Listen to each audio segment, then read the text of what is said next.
Please join me in the blessing for the study of Torah. Baruch atah Adonai Eloheinu melech haolam, asher kitshanu b'mitzvotav v'tzivanu la'asok b'divrei Torah. Together, we are giving thanks for the opportunity to fulfill the mitzvah of studying our sacred texts. So this week we are learning Gemara, Talmud, Pesachim, page 116, Amud Aleph, side A, page A of Pesachim 116. This is part of our spring curriculum of exploring the spring calendar of Jewish holidays, Purim, Pesach, Shavuot, Purim, Pesach, the counting of the Omer and Shavuot. Of course, already Pesach is in the rearview mirror for us. And again, I hope you did have good Chagim and meaningful Sedarim, diminished though the joy has been this year for all of the reasons that are bringing us to this Meitzar, this constricted place in which the Jewish people presently finds itself. Meitzar, constricted place, being the root of Mitzrayim, at least in the way it's drashed in the traditional literature. Mitzrayim, Egypt, is also the place of constriction, out of which the Jewish people experienced a merchav, a place of expansiveness. So the journey from Egyptian bondage to the wilderness is also intended to be a kind of spiritual metaphor of liberating ourselves from that which constricts us.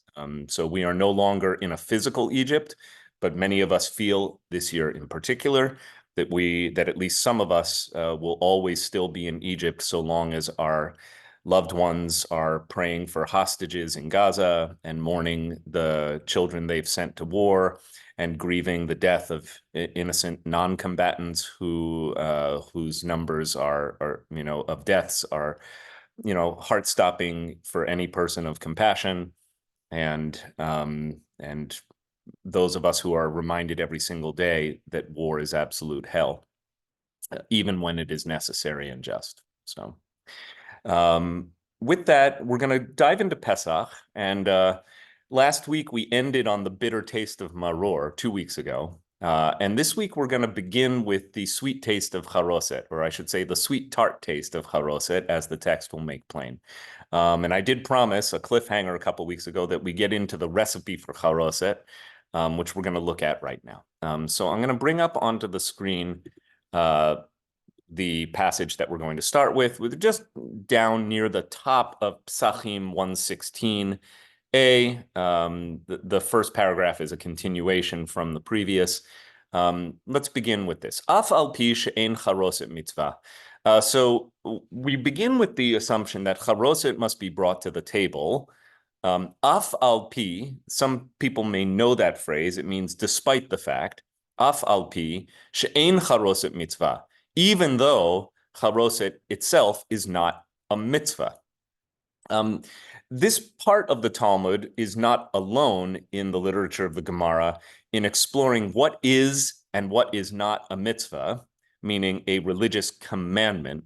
Of the many things that Jewish people do, even the things we do in a way that is assumed to be kind of de rigueur, just sort of the assumptive standard practices of the Jewish people, not everything we do is mitzvah.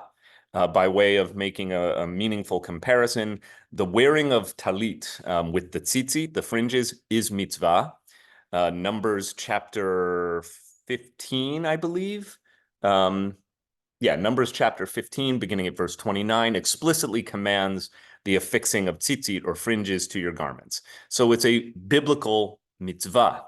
It's a religious commandment, whereas the wearing of yarmulke is merely customary. It is done, but it is not mitzvah.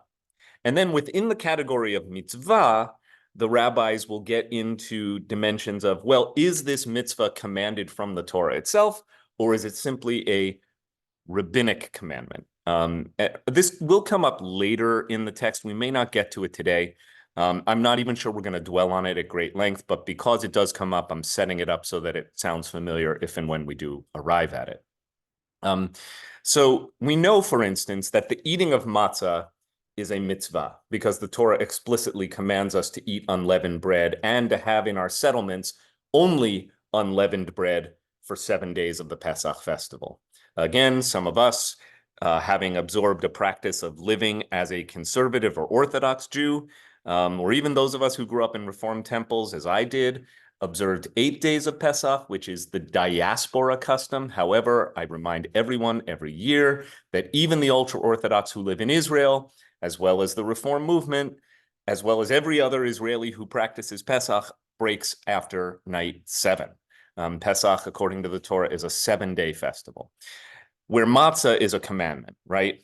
The Pesach offering itself is a commandment. And the maror, the bitter herb, is also right there in the Torah. You're supposed to eat the sacrificial lamb with the bitter herb. But what about the charoset, which we know is one of the traditional foods? You can't have a Seder without it. But the text here makes it clear, afal pi she'ein charoset mitzvah. But charoset itself is not actually a mitzvah. V'ila mitzvah, and if it is not a mitzvah, mishum mai matela, right? So if it's not a mitzvah, mishum mai, then why matela? Why would you bring it? Why would you have this food at the Seder if it is not actually a commanded substance? Amar Rabbi Ame, so Rabbi Ami says, mishum kafa. It's because there's poison. Now, what's he referring to? Thank goodness for Steinsaltz. The poison in the bitter herbs. Poison is a strong word here, but what we should understand kafa, this Aramaic word, to mean is the substance that makes bitter herbs taste bad, right? Which is probably an evolutionary adaptation so that these plants won't get eaten by predators. Most plants that produce noxious flavors, especially like hot peppers, the capsaicin molecule, which it causes pain when you eat it, is supposed to be an evolutionary deterrent for being eaten up. Human beings seem to be the only creatures who crave eating bitter and spicy foods. There's been some interesting study about this, is that human beings like pain when we eat. Not everyone likes spicy foods, but we do. So the charoset is there to counteract or to neutralize the noxious flavor or the painful part of the maror. It cuts it, right? So we talked about this last time, that the beet that is mixed into the chrein, the maror, that is the horseradish that you buy, that's bright purple. The substance is already in it, but also you can eat it with the charoset to cut the bitterness. Amar Rav Asi has the following opinion: kafa dechasa chama. So now they're going to go on a kind of a riff. This is almost like rabbinic free association here. The bitterness or the poison of the lettuce, where the lettuce is not iceberg, right? You have to assume a lettuce that has a very bitter flavor, like almost like anything from arugula to dandelion greens, which are common in Middle Eastern cuisine. The remedy for that, or the counteracting agent for that, is to eat a radish. Okay, so I don't know why. I find radishes to be very bitter as well. Kafa de chama. And to counteract the bitterness in a radish, you eat a karate, which in this case is not having to do with Japanese martial arts. Karate means a leek. So if you eat a radish and there's a bitter taste in your mouth, you should eat a leek to get rid of the bitter taste. And kafa de karate chamime. And as for the noxious flavor of the leek, because leeks are onions and they're delicious when you cook them, not so good raw, then the remedy for that, or the antidote, the counteracting agent, is hot water. Kafa de chulhu. Actually, any kind of bitter agent or noxious agent in a foodstuff, chamime, warm water or hot water will take care of it. So that's the conclusion of this fun little culinary ad lib here, this game of free association. Ultimately, if you eat anything that is bitter tasting or quote unquote poisonous, that clearly has some kind of like, whoa, that's an intense flavor, just have some hot water and you're taken care of. That is not great advice, by the way, for hot peppers. Only makes it worse, spreads the heat around. You should eat something with fat in it, like milk or cream or ice cream. which will neutralize because the molecule in hot peppers anyway is neutralized because it is fat soluble. It's not water soluble. Okay, a little bit of culinary science there for you. Okay, ad hachi v'hachi, for all these, nemahachi, for all of these, you can recite the following. So the following applies. And this is a funky little, like, weird incantation. Kafa kafa, techirna lach ulashav, benataich ulatamene kalatach, which means you should say, poison, poison, I remember you and your 7 daughters and your 8 daughters-in-law. All right, so this is sort of like a thing you would say if you ate something really spicy to kind of neutralize the curse of the spices. All right. Rabbi Elazar b'Rabbi Tzadok Omer mitzvah v'chule. So we're back to, this is Gemara for you. You're getting down these like weird side roads, and then you got to get back to the main highway. Rabbi Elazar, the son of Rabbi Tzadok, says mitzvah and so forth. So wait a minute. We're back to the charoset now. So as opposed to the paragraph before, which begins with afal pi she'ein charoset mitzvah, even though charoset is not a mitzvah, parenthesis or bracket, it is part of the Seder ritual. And I want to emphasize here that the reason that we get into this whole business about controlling the bitterness or counteracting the quote unquote poison in the maror is that they're making the case that charoset still has a reason to be placed on the table. It's not there as a religious commandment, rather it is placed on the table for, I guess you could say, health reasons or culinary reasons. It counteracts the bitterness of the maror. So it's like a second condiment whose only function is to control the bitter flavor of the maror.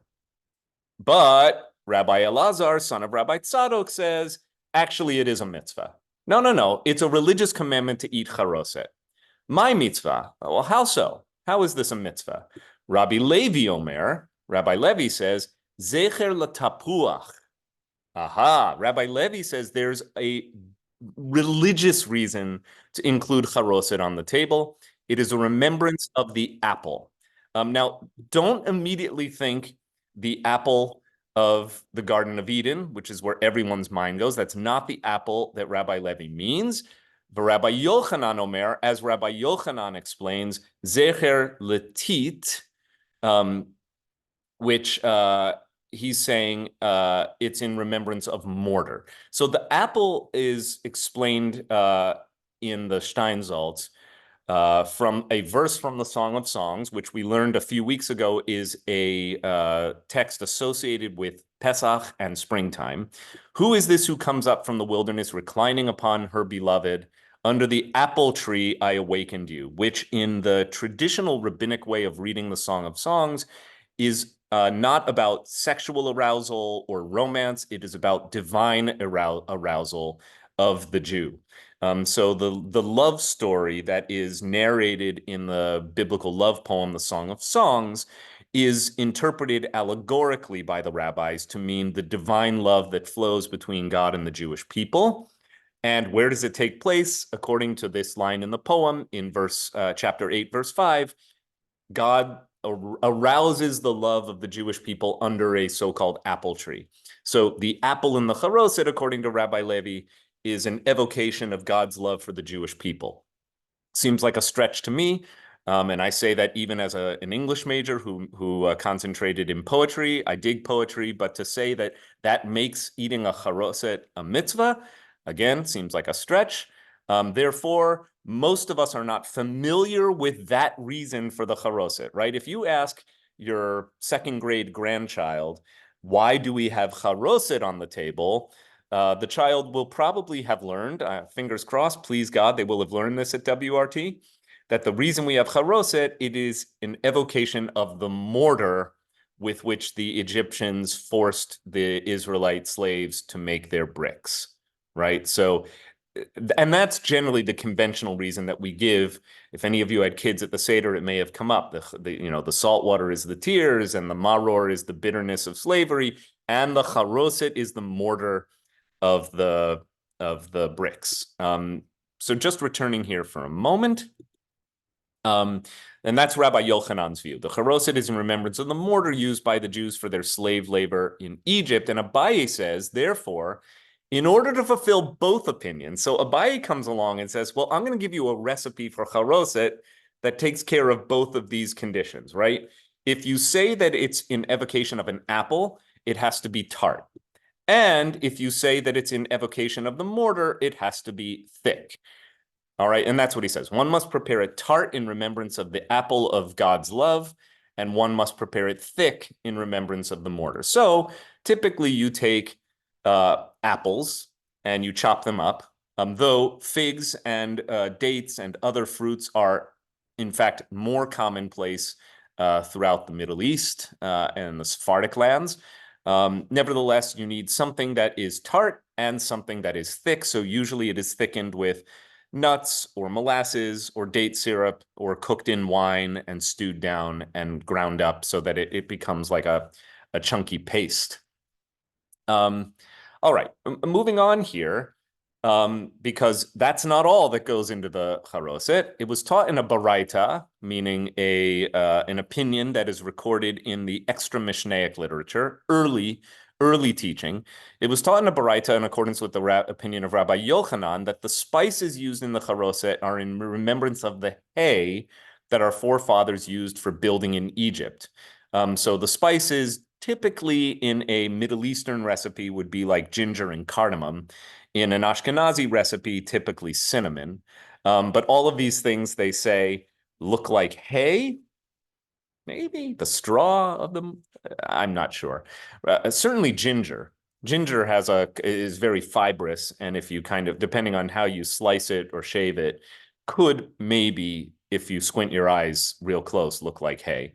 The point is that they're saying it's the other ingredients that make the charoset look like the thing that the rabbi says it should look like, which is the mortar, right? Rabbi Elazar, son of Rabbi Tzadok, said, when selling charoset, the small shopkeepers in Jerusalem would say as follows: come and take spices for yourselves for the mitzvah, which teaches us two things. One, that it has to be spiced, it has to be seasoned. And two, that the rabbis or that the shopkeepers referred to this in ancient times as a mitzvah. So there's this folkloric tradition as well that the eating of charoset is not merely to neutralize the bitter flavor of the maror, it is also there to fulfill a specific mitzvah of evoking the mortar with its clumpy clay and fibrous straw of the Israelite slaves. Okay, so that's the whole business on the charoset and what the charoset recipe is supposed to be like and why. What it never gets into is the very important Jewish practice of never put the charoset on a same plate as the chopped liver because you might get charoset of the liver. Sorry, I know. It's terrible. All right, Dad, you're a charoset master yourself, so what do you have to say here? What's the Hebrew root of haroset? No clue. Really, I'd have to look that one up. Don't know where that word came from? Do not know where that word comes from. And it's interesting because I think if the rabbis want to, they typically do give like an etymological drush. They'll like say, oh, charoset, the meaning is look at the word itself, and we'll tell you what charas means. I'd have to go and look it up. I'm sure that somebody who has like a Jastro dictionary might be able to get us a root for charoset. My surmise is it's probably a loan word. A lot of these words are not actually Semitic, but it's not clear what chet resh samech tav means. So it's a good question. We'll look it up. Barbara, do you have any idea? You're the Hebrew teacher here. No. All right. No, my question is about the tapuach, about the apple. Yep. Apples are not really grown in Israel. I know. You need a cold climate to grow apples. I always thought it was more of an Ashkenazic tradition. No, apples are all over the mountainous parts of the Middle East, particularly like Persia and I assume Iraq. I mean, apples were known in the ancient Near East. It is a biblical word. The question is, does it mean the apple that we think of today, or was it something more like what we would think of as a quince or a pear?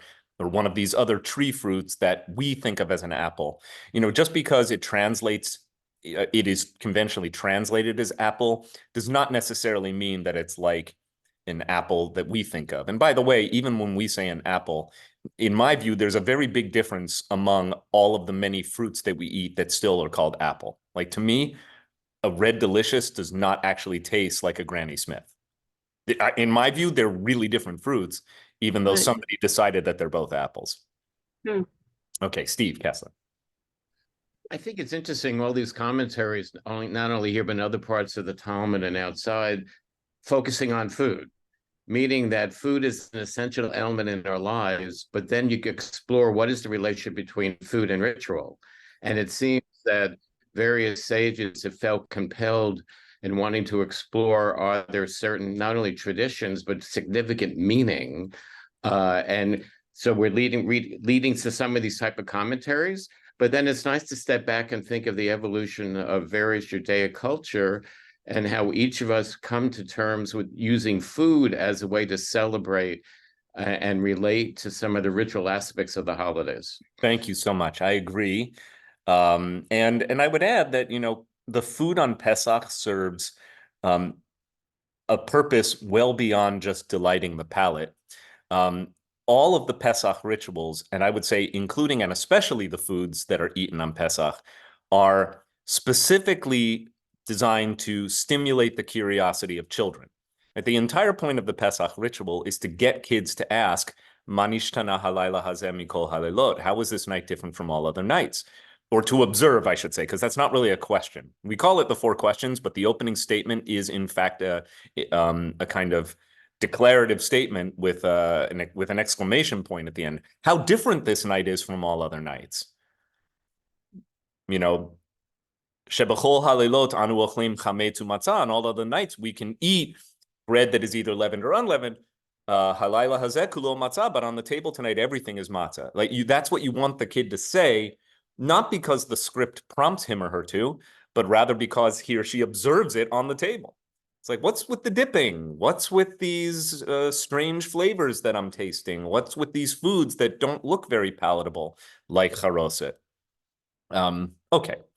By the way, the joke about charoset of the liver works even better if you pronounce it the Yiddish way and say charosis of the liver. Okay. All right. Next. All right. So moving on in our passage, back to a Mishnah. So now we're at the second cup, because remember, we're still at the kind of like the appetizer part of the Seder ritual. We've presented the ritual foods. We've had our first dip into the either salt water or vinegar. So the first dip of what they think of as lettuce, we would say karpas, just any green vegetable or green herb. Borei pri ha'adama, we praise the one who brings forth fruit from the earth. We dip it. And then we have the matzah, and we have the maror, and now the charoset has been explained, and now it's time for the second cup. So mazgu, like we talked about a couple weeks ago, wine had to be diluted with water back in the day. So this was like what we call cask strength, and had to be diluted with a little bit of water, sheni. So you mix a second cup, v'chan haben shoel aviv. And at this moment, the son is supposed to ask his father. Again, the patriarchal language should not surprise us, even if it is not consistent with our egalitarian practice of our Reformed Jewish communities. Ve'im ein da'at baben aviv milamado. And if the son has not the awareness, in other words, in order to ask the questions, either has not reached a developmental age where he can ask the questions, or lacks the intelligence. It's a little bit harsh to say it that way, but is not developmentally at the place of asking the questions, then it is still incumbent upon the father, the parent, to teach him. So that's what the Mishnah says. At the time of the second cup, it's time to start asking questions. And again, you're going to see here in the Haggadah, not in the Haggadah, but in the Talmud, that the essence of the Passover ritual is not the telling of a scripted story, but rather the prompting that is brought about by questions, and then the ability to respond to those prompts in ways that are perhaps directed by the tradition. But again, I want to emphasize that the point of Pesach is not to read from a script. The point of Pesach is to engage in conversation, stimulating the curiosity of the young so that they will ask the questions of their elders, who will then explain the meaning of the Pesach ritual. All right, and now we get into what the questions are supposed to be. And again, question is not always the best way of understanding what we think of as the four questions. It's in Yiddish, we call these the firkashas, the four difficulties, a kasha or kashya in Aramaic. It comes from the Hebrew root kashe, or sometimes in Hebrew it's called a koshi. The Hebrew root kufshin he means something that is hard, right? Something that is difficult. So these are four conundrums, four difficulties, four things that I observe that, how is this doesn't fit. How different this night is from all other nights. Shebechol halelot anu ochlin chametz umatzah halayla hazeh kulo matzah. So if those words are familiar to you, there they are, recorded right here in the Talmud. I don't think they need much translation. On all other nights, we eat either unleavened or leavened bread. Tonight, only matzah. Shebechol halelot anu ochlin. On all of the nights, we eat she'ar yirakot, all kinds of vegetables. Halayla hazeh maror. But tonight, we also have this bitter herb. We wouldn't normally be serving something so noxiously flavored. What's the deal? A child is supposed to ask. And again, if the child has the awareness and the knowledge, the child asks the questions. But if not, it is incumbent on the parent to actually teach the child by way of the question. Shebechol halelot anu ochlin basar tzli ushaluk umevushal halayla hazeh kulot sali. Okay, now that's not one that you know, right? We've gotten to wait a minute. That's not part of the four questions. On all other nights, shebechol halelot anu ochlin, we eat meat. Basar is meat. Tzali, that is roasted or cooked up in water or boiled or sauteed. Like there are lots of different ways to prepare meat on all other nights. Halayla hazeh kulo tzali. But tonight, only roasted meat. Okay, so here they say roasted, stewed, or cooked. Probably boiled. But on this night, all the meat is the roasted meat of the Paschal lamb. So quick question for the educated Jews who come to my Talmud shiur. Why did this question not make the final cut of the Haggadah?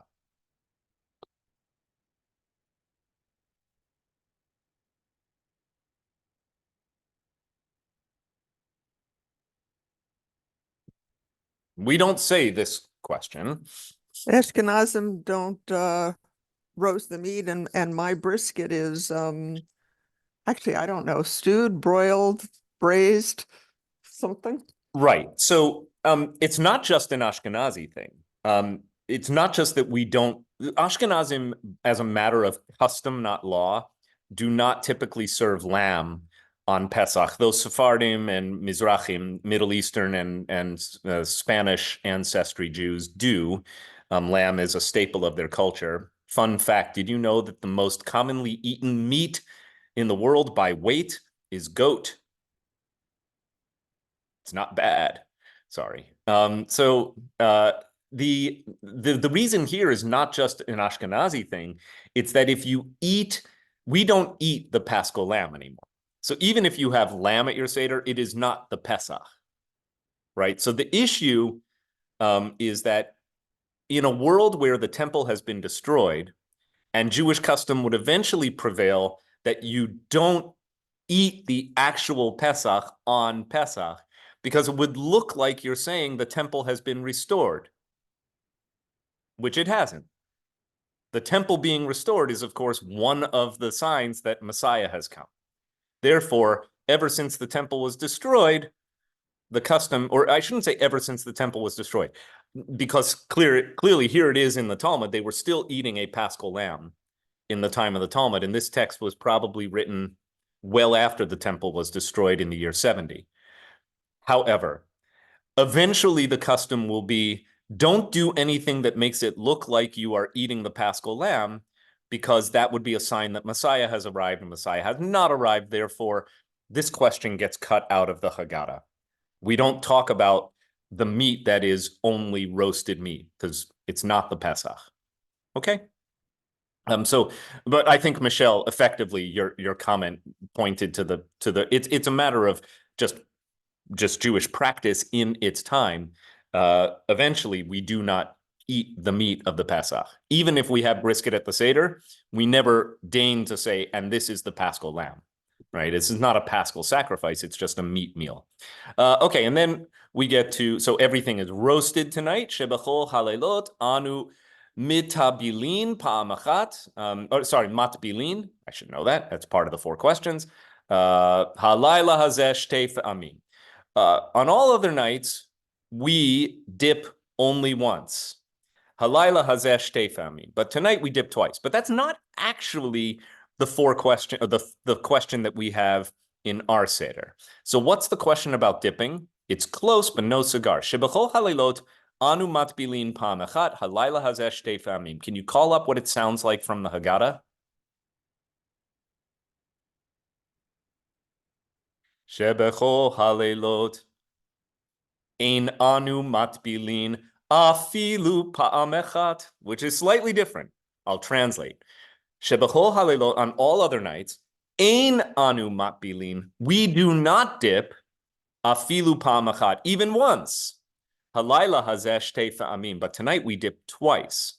That's a variation on what the Talmud says. The Talmud tells us the question is, on all other nights we do dip, but only once. Tonight we're dipping twice. So clearly some correction has been issued where the idea of dipping is probably no longer a normative practice in the culinary traditions of the exiled Babylonian Jewish community that wrote the Gemara. And so they have to change the wording in the Haggadah so that it says, look, on all other nights, a kid would observe, there's no such thing as dipping your food. But tonight, by the time you get to the second cup of the Seder, you've already dipped your food twice. You've dipped the karpas in the salt water or the vinegar, as is the practice even today in the Middle East, or in a kind of like a potent salty condiment. And now we've just dipped the maror in the charoset. So we've had these dippings, and then the kid will say, Shebachol halelot ein anu mapilin. On all of the nights, we don't dip even once. What's the deal with dipping twice? So it's a variation on what the Talmud presents, which is on all of the nights we do dip once. Presumably, what are we dipping on all of the nights? Maybe it was pita in hummus. Maybe it was vegetables in a little condiment. But then the language will become ein anu mapilin mafilu pa'amachat. We don't dip even once. Why are we dipping twice? Now, so another question gets substituted in for the one about the roasted meat, so that we still have 4 questions. Does anyone remember what it is? We've covered chametzu matzah, she'ar yirakot. So chametzu matzah is on all of the nights. It's either leavened or unleavened. Tonight, only unleavened bread. On all other nights, we can have all kinds of vegetables, but tonight specifically maror. On all other nights, we dip not even once. Why tonight are we dipping twice? And then what's the 4th? Let's give it to Michelle. The dine with special ceremony, leaning. That's it. Yeah, we're reclining, right? Like free people do. We're kind of like just letting it all hang out, slumming it, leaning to the left. That's the like the line. like the Romans served at their festivities served by slaves. Exactly. And even that norm will come up in this passage in the style of a Roman festive meal. You'd serve around a triclinium table, like a U-shaped or a 3-sided table, with the service taking place in the middle, as well as entertainment, music, song, costume, dance, all sorts of entertaining shenanigans. So what we do in the Haggadah, I think it is worth noting, is not identical to what the Talmud provides, but the Talmud does give us a fairly familiar template. And then it continues, Ulefi da'ato shel ben aviv milamdo. And how does the parent, in this case the father, educate the child? Ulefi da'ato, according to his intelligence, or I would say according to his intellectual capacity, right? And that could simply be a function of age. and not just a statement of, is this a smart kid or not so smart kid? But also that you educate to the level that a person's intellect can absorb.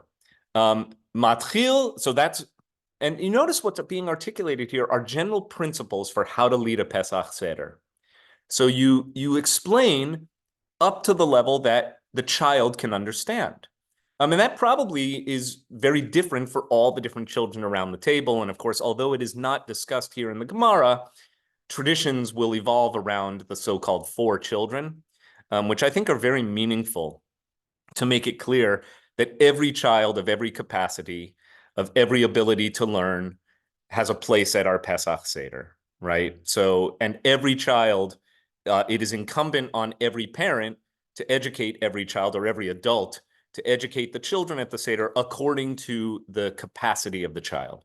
So for the, a kid of bar mitzvah age, that's going to be very different from how you get a toddler engaged around a Seder, but you are not released of your obligation until you have meaningfully engaged the minds and hearts of the young people at the Seder. The whole focus of the Seder is on the next generation. Ulefida, and by the way, yes, I will have something to say about the protesters on campus in related to this. It will be a side comment in a moment. Ulefidato shel ben aviv melamdo, according to one's capacity, and I would say according to the maximum capacity, one educates the child. And then the other theme that is, or the other general principle of a Pesach Seder is matchil bigenut, you begin with disgrace, umisayem bashevach, and you end with praise. It's a very, very broad description of the whole story. I mean, if those of you who have long Sidarim, you can reduce the narrative down to this one sentence. You've told the Pesach story if you've remembered that our story, matchil bignut, that our story begins in shame or degradation. Here they say disgrace, umisayem b'shevach, but ends with praise for God.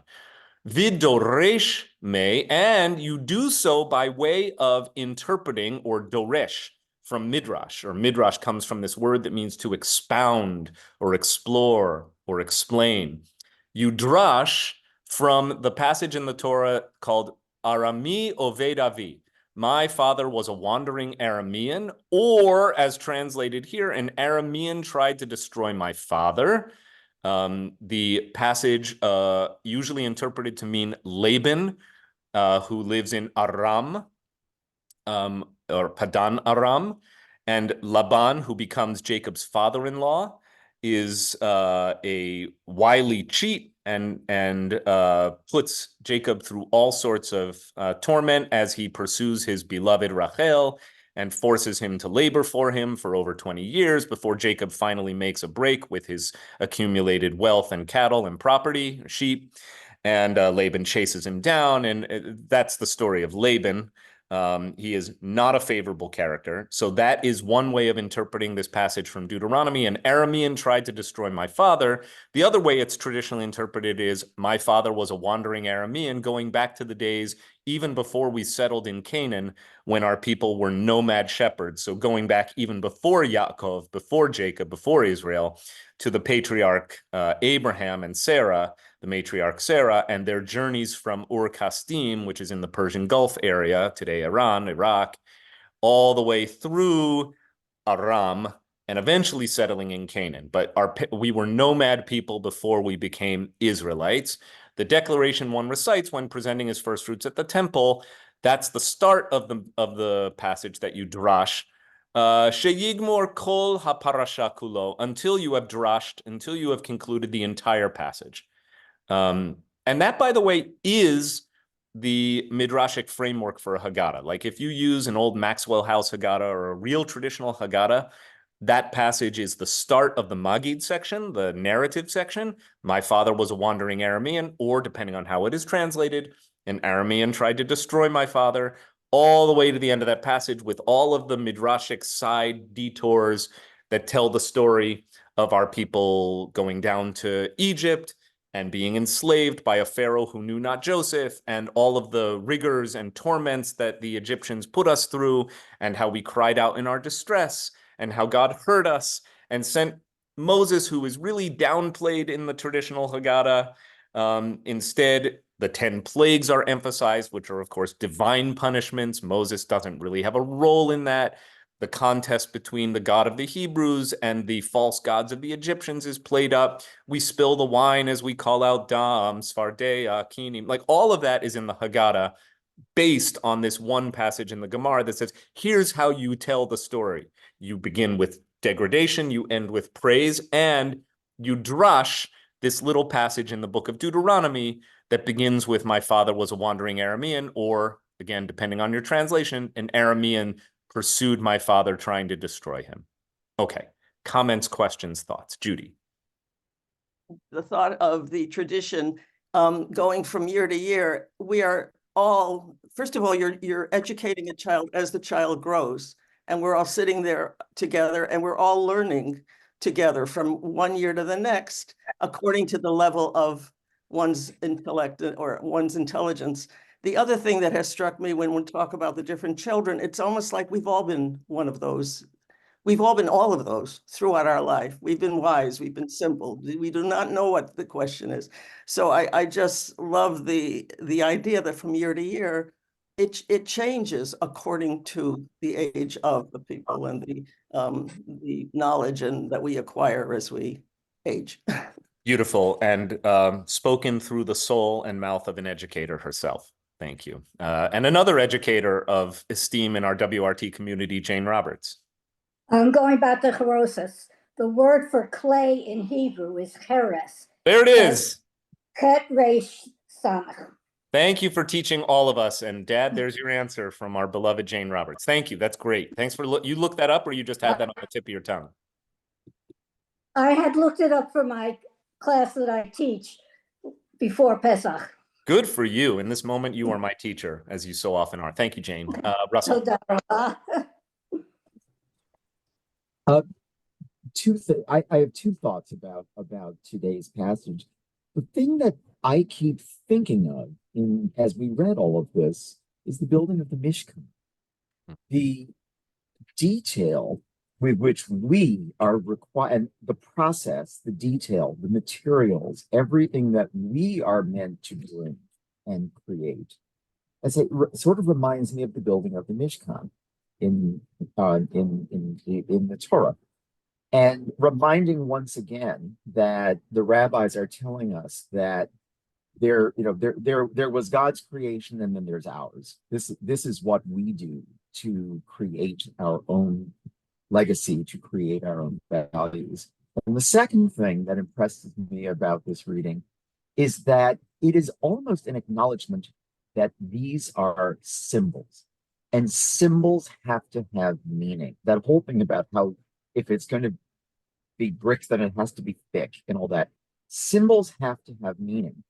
And what, maybe this is not what the rabbis intended, but it also says to me, these are only symbols. That's all they are. They are invested with certain meanings, and it's almost an admonition that it's a reminder that these things could fall out of me. When it says you've got to do do it this way, make it thick, whatever, it reminds you symbols can fall out of meaning. And if they fall out of meaning, then they were just symbols. I don't think that denigrates symbolic conduct at all, but it reminds us that symbol and metaphor are essentially what enrich us. They are essentially what gives us faith. That's beautiful. Thank you so much. Dad. I just wanted to maybe elaborate a little bit on what Russell had to say about this. Yeah, I am so impressed and kind of gobsmacked at the detail and how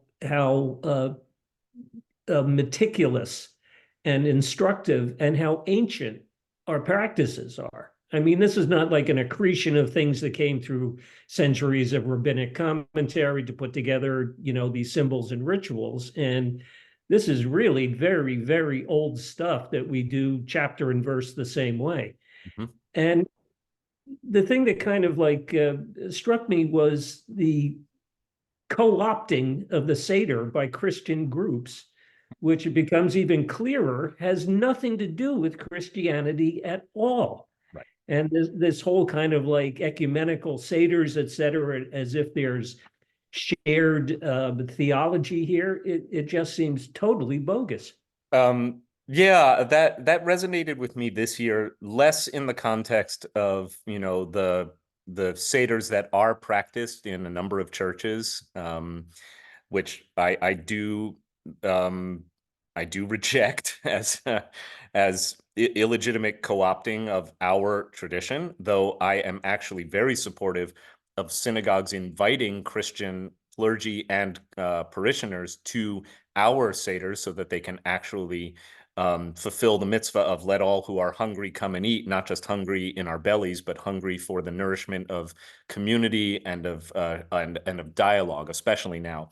I think this has been a particularly important Pesach season, not to batten the hatches and have only Jewish people sitting around these tables. I was very, very blessed to have a Seder with Rabbi David Stern, my very dear friend, and of course, the rabbi of Temple Emmanuel, the largest congregation in the U.S. Southwest of Dallas. People ask me, well, how big is it? 2,500 families. WRT is just under 1,100 families. So that's a big shul. And his wonderful wife, Rabbi Nancy Kasten, who, among other things, is a wonderful author and social justice activist, not leading a congregation.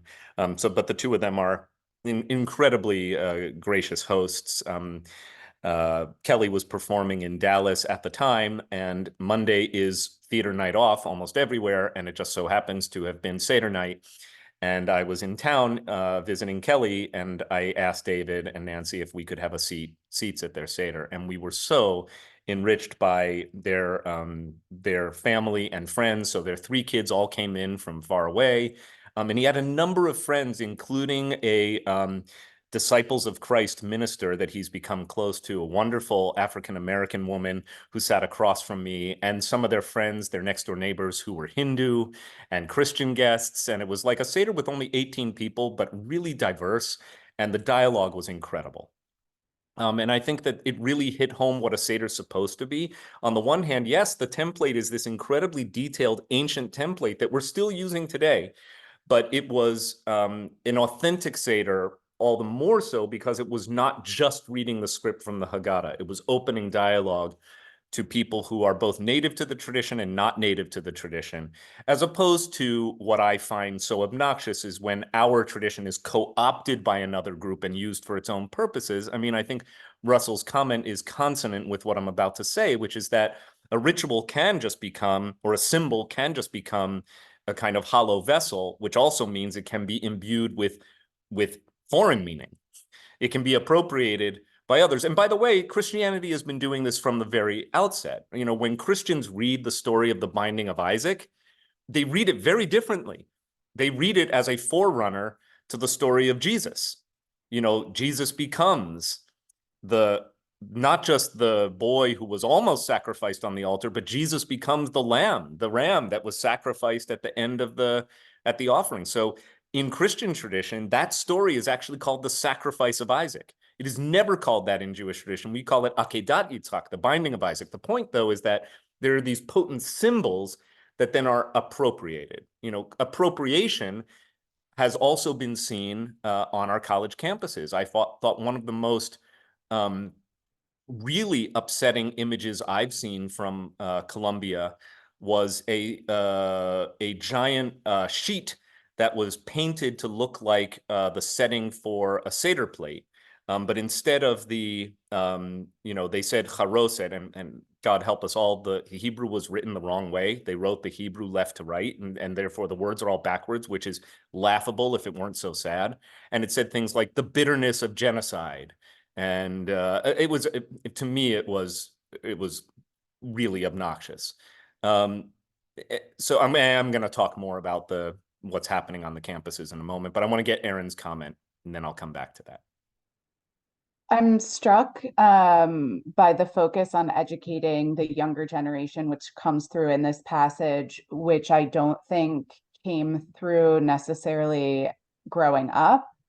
that it was so much about teaching the next generation as opposed to just all of us reciting it. And I think I'm particularly struck as one of the earliest generations to grow up here more assimilated than, like, my grandparents who led my seders were not assimilated in the way, they only had Jewish friends. They lived in a very Jewish community. When my mom brought home a Catholic, they freaked. And they always tried to convince us, that we should keep this in the back of our heads and keep this in the back of our heads and keep this in the back of our heads. And we didn't. We were like, chill, it's okay now. And in the context of what's happening now and in the reading this Talmud passage, I kind of wish that my grandparents were still alive to tell them how right they were. And how grateful I am to learn that now and to try to pass that along to my children. Thank you so much. What a moving reflection. And I hope your children, if they were asked, would reflect that each to his or her own capacity found that Passover was a meaningful time. What we mostly want our kids to want to come to Pesach and not to say, oh, this thing again. My kids enjoy the food. They like Good. matzah more than anyone I've ever met in my life. Great. I want to share something with you. So, I'm rarely at a loss for words, but having been away and on vacation, keeping my out of office message on in my email, I really did try to limit my engagement with my work as a congregational rabbi while I was on vacation during Pesach week. And I really tried to just create space to observe the festival with my family, with Kelly, and with friends. And through dietary practices. And because for the last 5 or 6 years, I've taken the blessing that even the conservative movement has given to eating legumes and corn and rice, the kitniot, the food that swells up, but which is not chametz, it is not leaven. I've taken that as a invitation to loosen up my Pesach dietary restrictions. And when you're in Texas, it's really easy to observe Pesach because you can just get corn tortillas and rice and beans with almost everything, and brisket. Like, it's amazing. Barbecue and tacos. I ate all the tacos in Austin. And my maror was very spicy peppers throughout the week. But as I was observing Pesach, of course, I was also observing what was happening, not even just, back home on the campus of Columbia, but Kelly was performing at the Bass Concert Hall on the campus of UT Austin, which was seized by protests for just a day.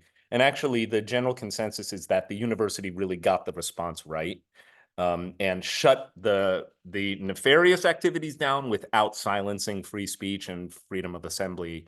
But I've been observing this protest movement seizing so many of our college campuses, and I view this as a failure of education.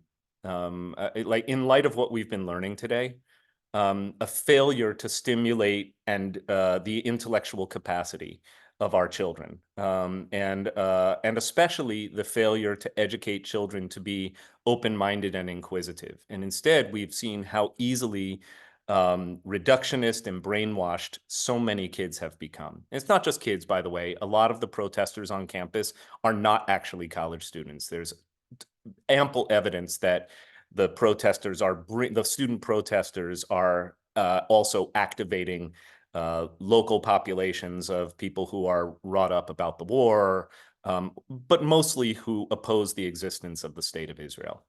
And the one piece of writing that for me was a real balm throughout the week was written by my dear friend and colleague, Rabbi Aaron Brusso, who's the rabbi of Temple of Bet Torah in Mount Kisco. If you don't know Aaron Brusso, it's a small conservative congregation.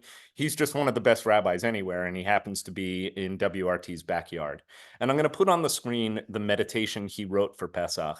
He wrote this for Seder, and I just have been reading it every day because I think he has such an incredible, he's a wonderful writer, first of all, but he also is a real mensch.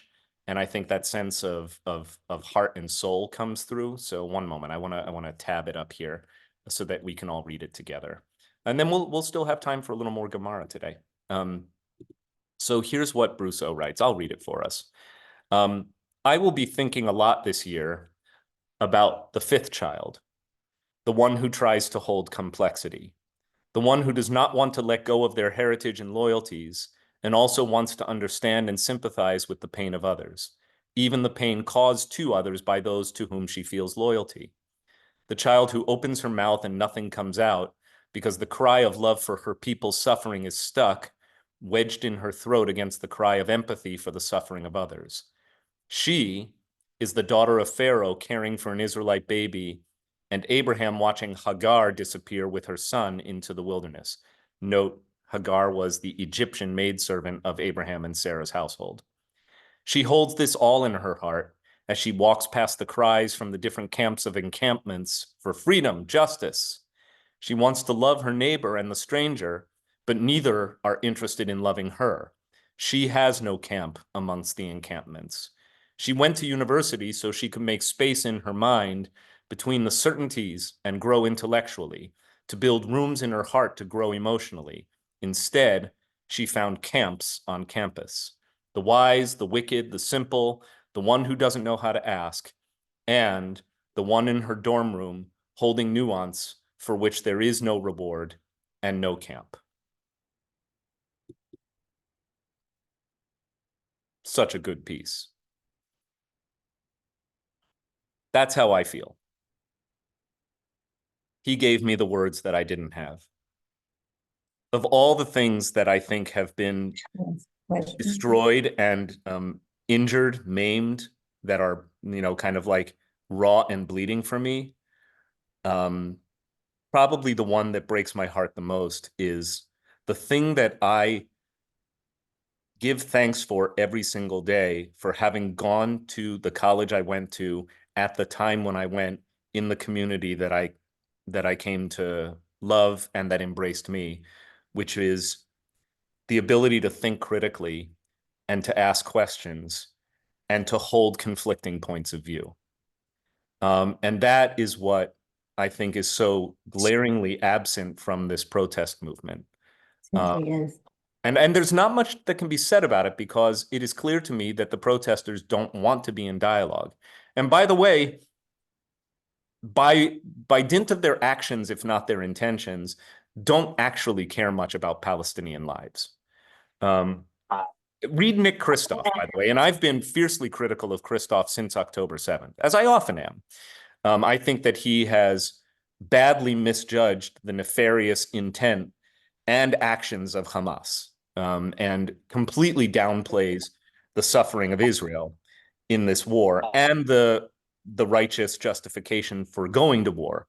Having said that, I believe it is fair to critique war at any time, and I believe it is especially fair to critique this war on the grounds, there are several grounds by which one can critique this war. You can critique the war the way Tom Friedman does, by saying the war is not efficacious. It's not achieving its objectives. We're 7 months in. We haven't brought home the hostages alive. And Hamas has not been, dismantled, which is exactly what Israel said it needed to do. So are we going to do that? Or are we going to change the war objectives? Are we just going to stay in this awful stalemate? And by the way, tens of thousands of Israelis are now taking to the streets to say more or less just that. You can critique the war because it's being carried out by a corrupt government. Fine. All of that is fine, but you can't critique the war because you believe that Israel, unique among the nations of the world, has no right to exist. And all of the language that comes with that. And to brook no questions of your own, that you're willing to hear or to enter into dialogue. So that's why I'm, really my gut is in a tangle over what's happening. But I felt that, I don't wish to abuse the privilege of being a teacher of Torah just to sermonize in the middle of class. But I couldn't resist. No, that's not right. I view the conversation we're having today from the Gemara itself as an invitation to reflect and comment on the place of asking questions and creating dialogue, which is exactly what Pesach is supposed to be.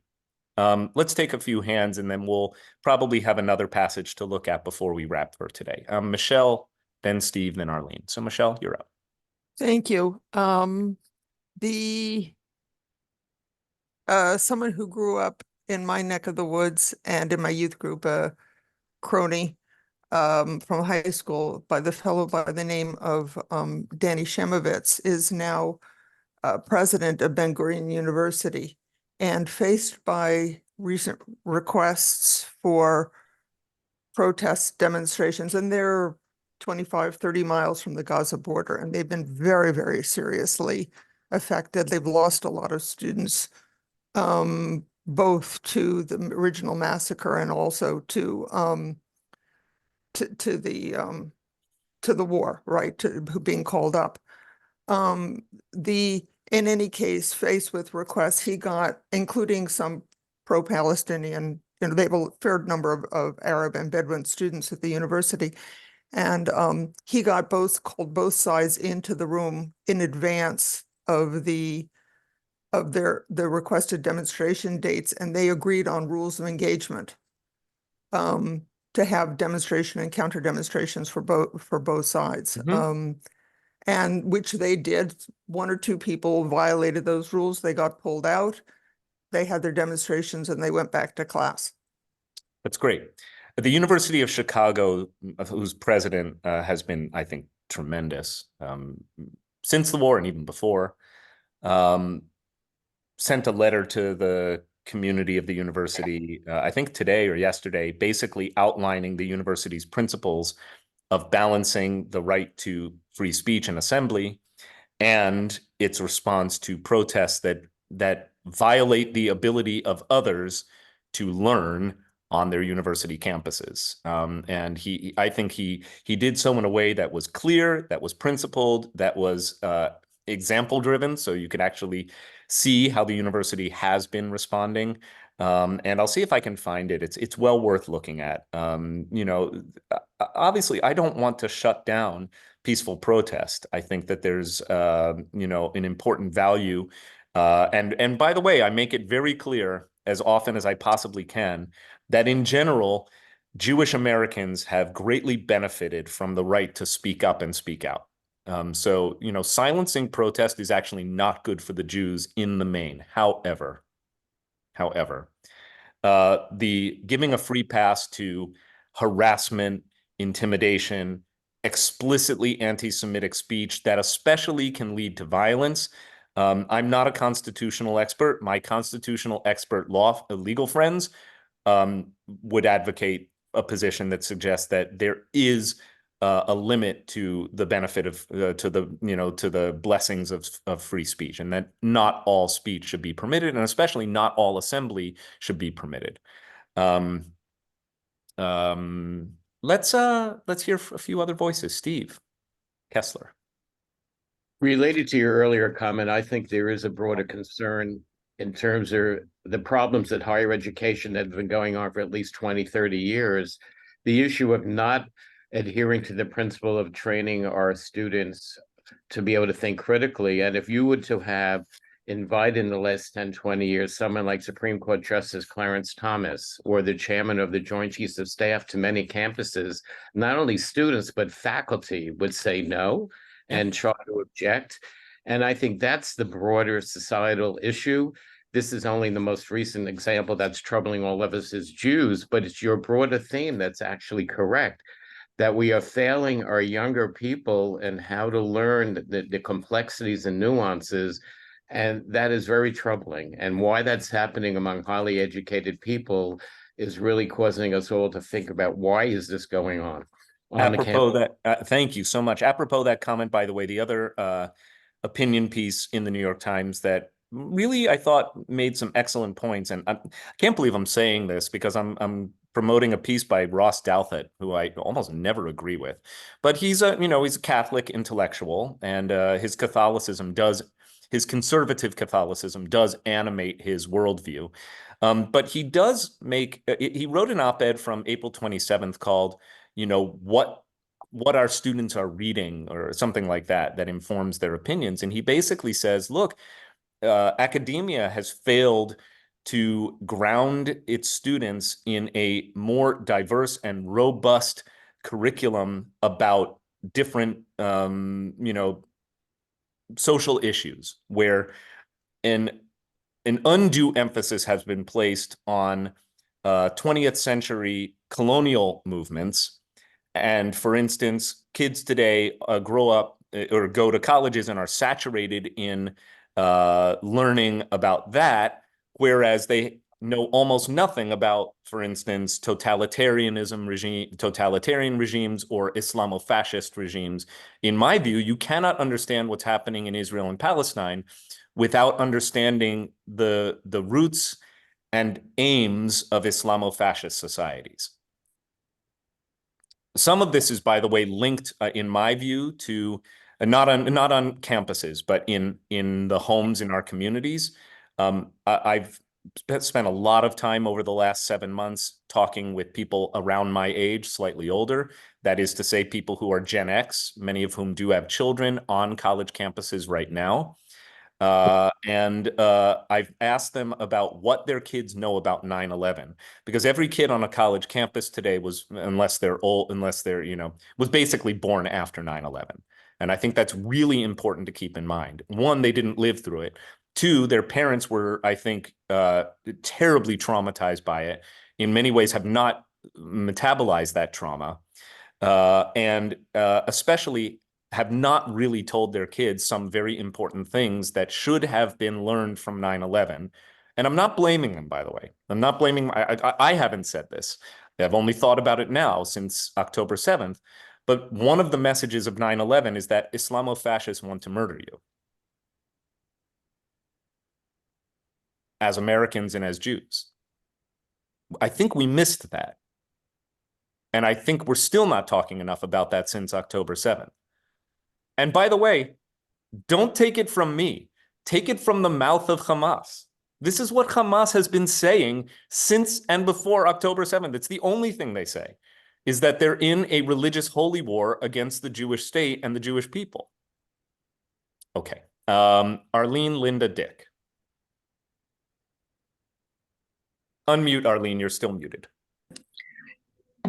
Jonathan, I want to recommend a book because I know that you love music. And there was a book called Time's Echo by Jeremy Eichler that goes back to what was going on in Germany at the time of World War II and just prior to it, and some of the most famous composers and how they dealt with what was happening in their country.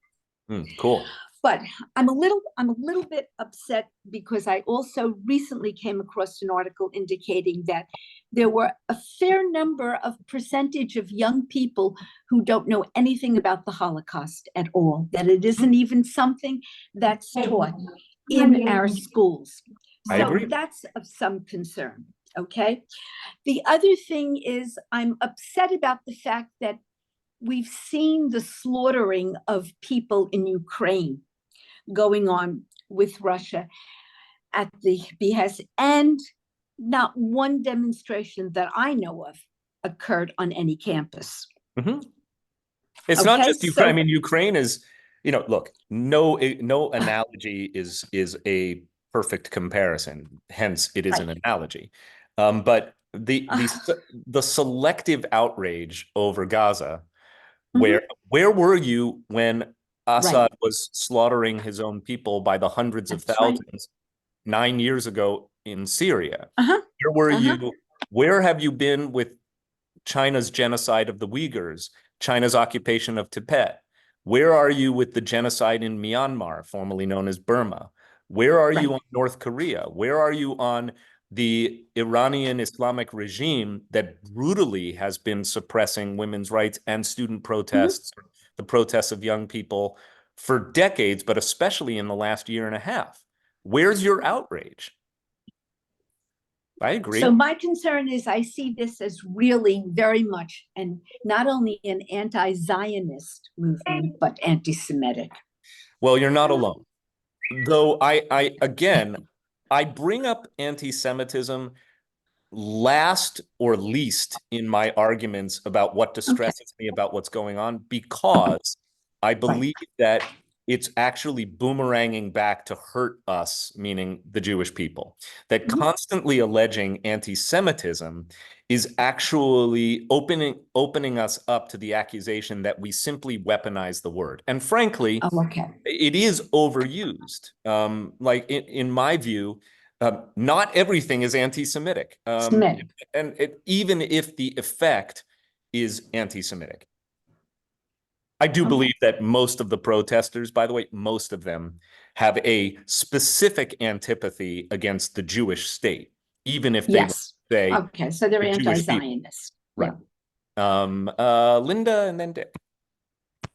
Well, two things. One, I wanted to ask what you think about the new anti-Semitism law that was just passed by the House, I believe, and still got to go to the Senate. And their definition. I've been meaning to see who voted against it, because 70 Democrats did not support it. That's still a minority of Democrats in the House, but it's not as small a minority as I would have wished for. I mean, it's very broad. It is very, very broad in what they define as anti-Semitism, and hating Israel is one of the definitions. Really interesting to whatever. Yeah, it's politics. It's all part of the cancel culture that is going on in our society, where people don't listen to each other and don't have that. I love that Rabbi's thing, that we don't have the space to hold the opposing points of view and understand the opposing points of view. Here's what I'll say. I've said this, I'm sure, before in this setting and others, which is that when it comes to combating anti-Semitism, I'm of the mind that the law is a crude mechanism for addressing a social evil like anti-Semitism. It's just, the law is a crude mechanism for controlling a lot of things that we might consider undesirable. I happen to think that, widespread abortion is not a good reflection on a society. I also don't think that the law is the best or even the appropriate mechanism for reducing the number of unwanted pregnancies. Right. I mean, drug addiction is a massive social crisis. And again, I think we have ample evidence that the law is not always or even ever the best mechanism for dealing with some of the crisis of addiction in this country. In my view, things should be treated, many more things, including gun violence. I'm not even sure that the law is the best mechanism for curbing the scourge of gun violence. It's one mechanism, but it's certainly not the only. And it is always polluted by the other stuff that comes with politics. So, this vote in the House was as much about appeasing the sentiments of voters. And I'm sure if you do a detailed analysis of who voted for and who voted against, a lot of it has to do with re-election campaigns. So it's fundamentally corrupt, in my view, or flawed. Dick. Thank you, John. First, to your point, Bret Stephens had a great op-ed about how the selective outrage, to the point you made about Assad killing all the Syrians and no one said a word. Even the actions of the U.S. in Afghanistan, no one protested. But to bring it back to college campuses, I think we're all viewing what's happening in college through the lens of our own personal experiences. College was very different then. We read books, we listened to lectures. A lot of the opinions are more influenced today by TikTok, social media, Facebook, whatever it might be.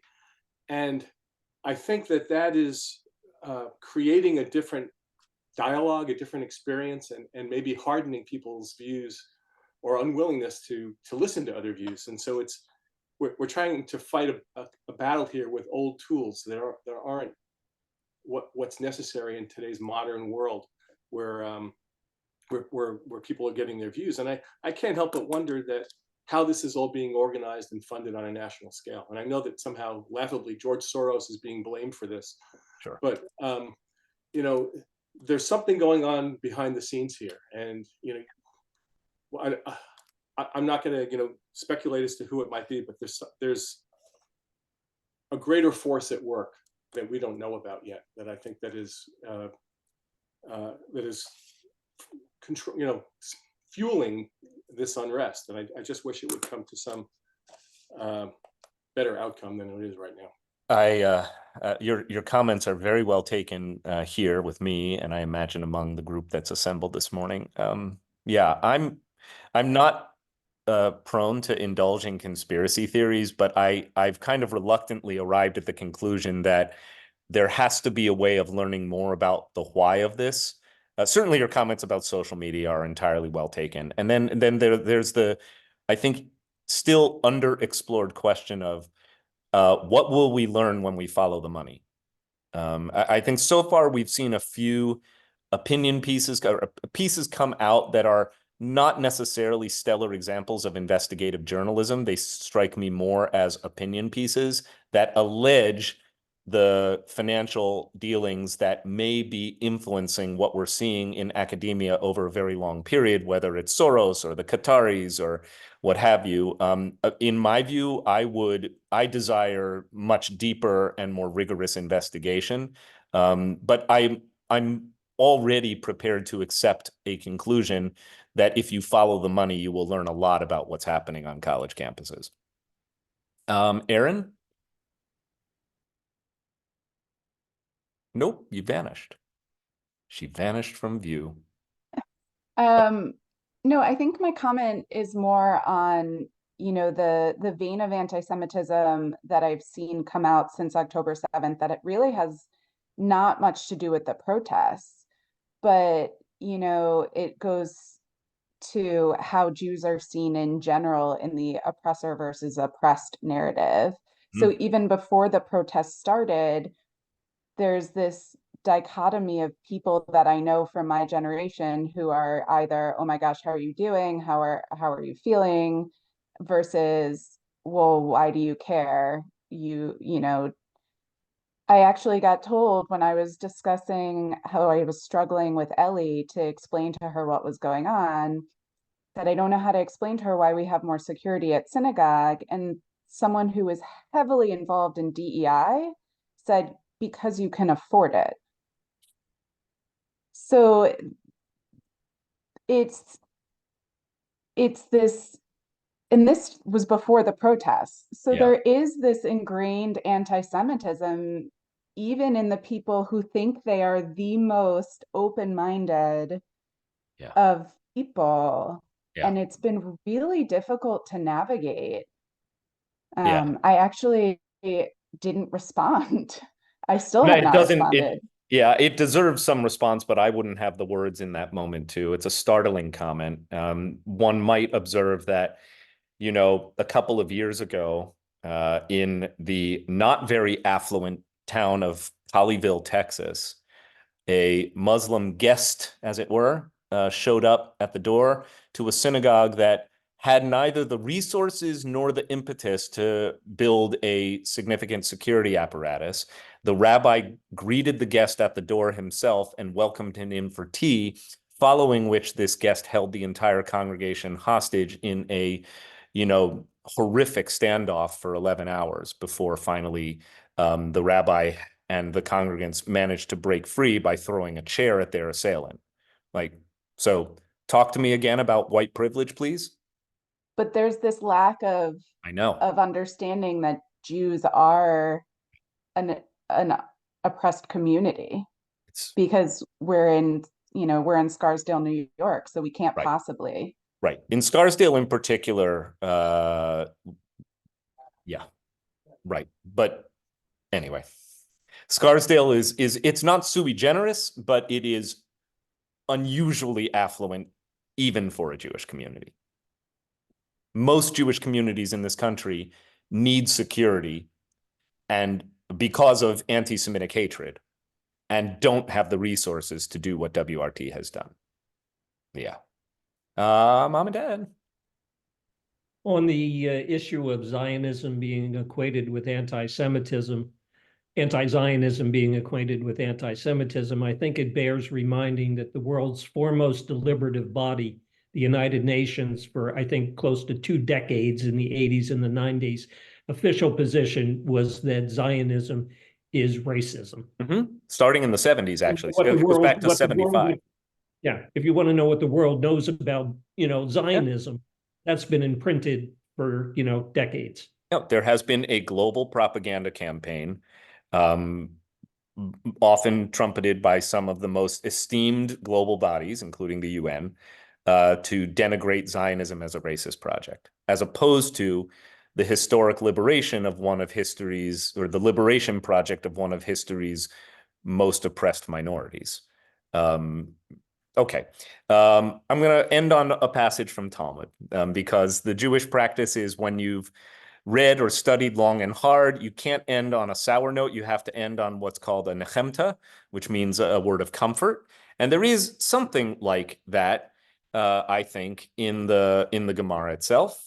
So allow me to just hit my screen in such a way that we can see it. Okay, so here we are. So the following passage. So we looked at this Mishnah about how we educate the children through this passage about our ancestry, all the way until the conclusion of that passage. And then the Gemara comments. That's what the Gimel Mem means here.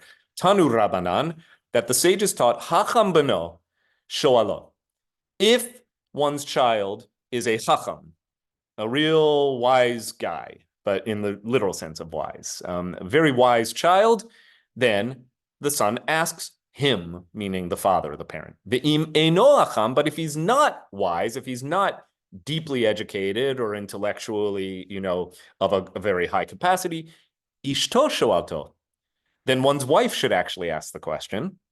Ve'im lav, if she is unable to, or doesn't have a wife, hu shoel la'atzmo.